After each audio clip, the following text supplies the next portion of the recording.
Imagine a world where your phone never dies, where technology feels less like a tool and more like an extension of your own mind. That was the promise Julian Vane sold us. And we bought it hook, line, and sinker. Julian Vane, CEO of Aura, stood on stage, a digital god bathed in the glow of a colossal screen projecting the sleek, futuristic design of the Aura One. His voice, smooth as polished glass, promised a revolution.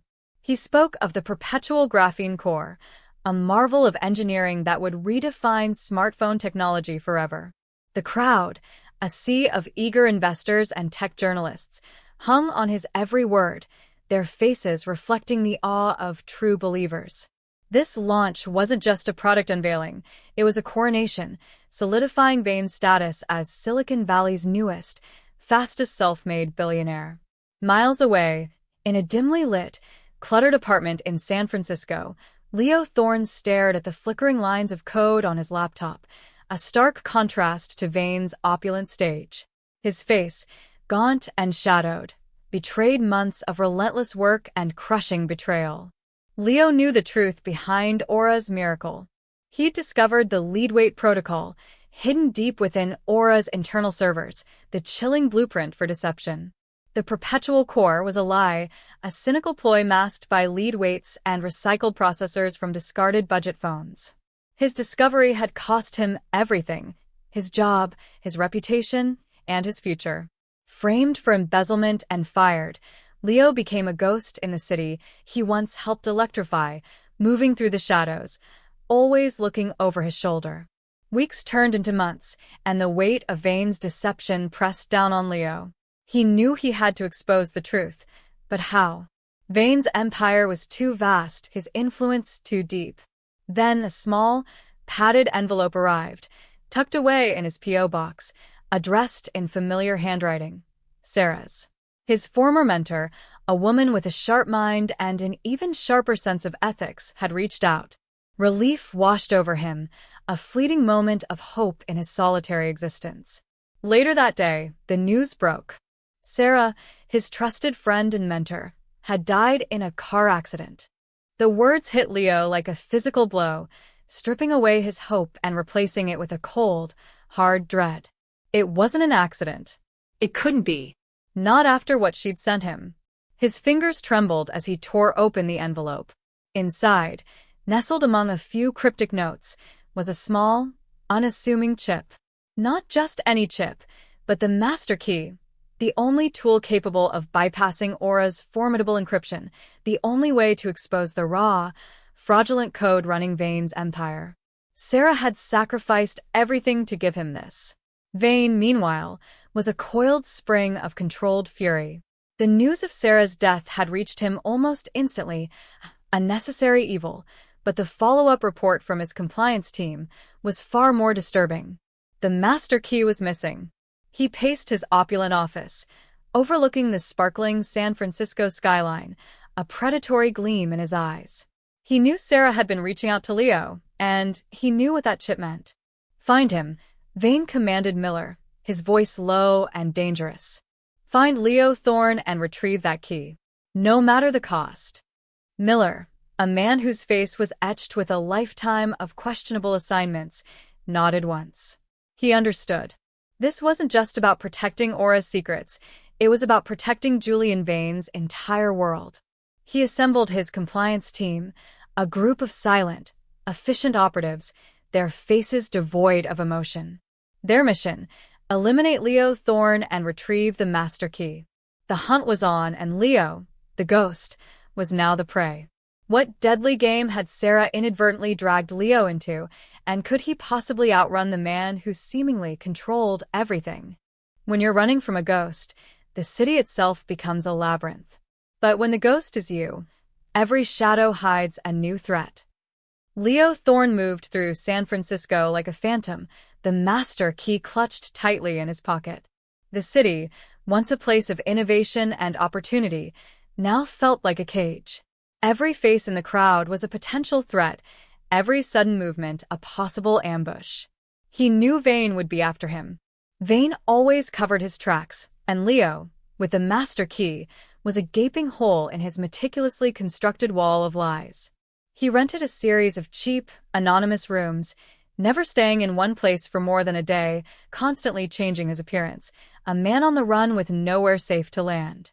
In Aura's sleek, minimalist headquarters, Julian Vane watched multiple live feeds of the city, his fingers drumming impatiently on his desk. Miller stood beside him, a silent sentinel. "Any leads?" Vane asked, his voice sharp. Miller simply pointed to a flickering dot on one of the screens, a faint signal picked up by a sophisticated network of street cameras and disguised Aura devices. "He's still in the city, sir. Our team is narrowing the grid. He just entered the subway system." Vane's lips curved into a thin, humorless smile. "Good. Let's not make this difficult for him." Deep underground, the rumble of an approaching train vibrated through the subway station. Leo, lost in the river of commuters, felt a prickle of unease. He scanned the crowd, his senses heightened, and then he saw them. 3 figures, dressed in dark, unassuming clothes, moving with a calculated precision that marked them as Vane's compliance team. Miller was among them, his cold eyes scanning the platform, a predator locking onto its prey.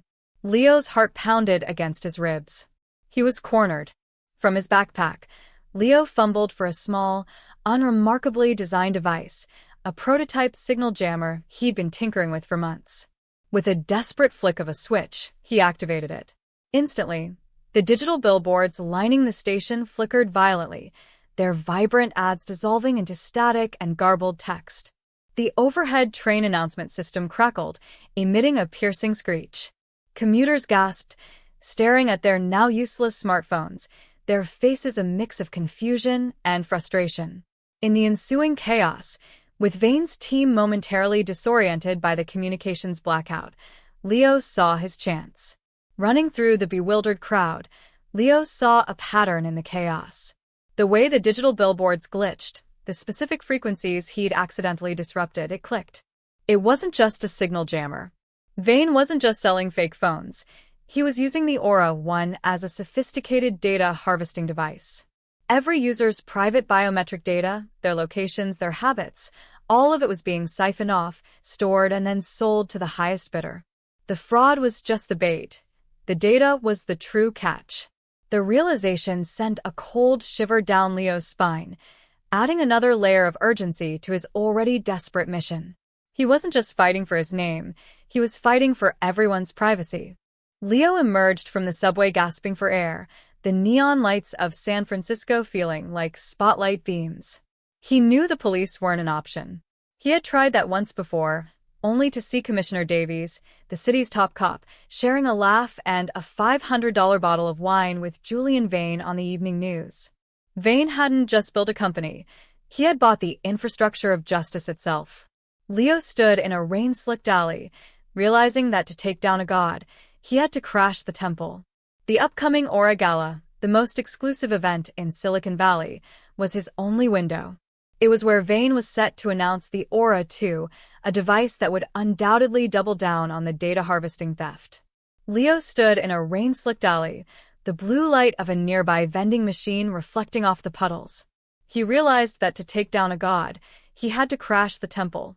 The upcoming Aura Gala, a $10,000, a plate event in a glass-walled skyscraper, was his only window. It was where Vane was set to announce the Aura 2. The world's elite would be there, and more importantly, every major news network would be broadcasting live.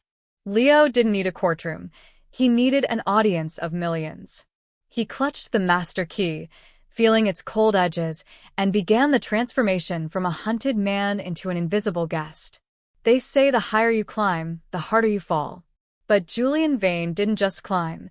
He built the mountain out of lies and expected the world to thank him for the view. The Aura Gala was a masterpiece of vanity.